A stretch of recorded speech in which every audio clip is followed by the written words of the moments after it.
Let's cook chicken curry for today. First, fry the potato, carrot, and bell pepper.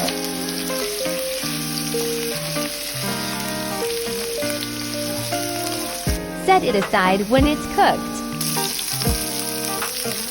Now sauté the garlic and onions until it became translucent. Add the chicken.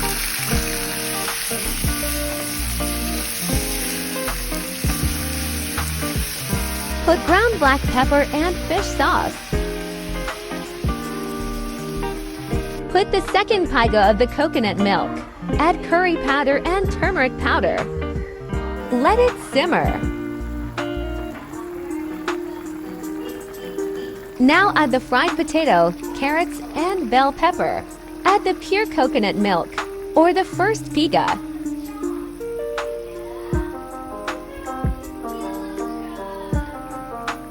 Adjust the taste by adding more fish sauce and other seasoning.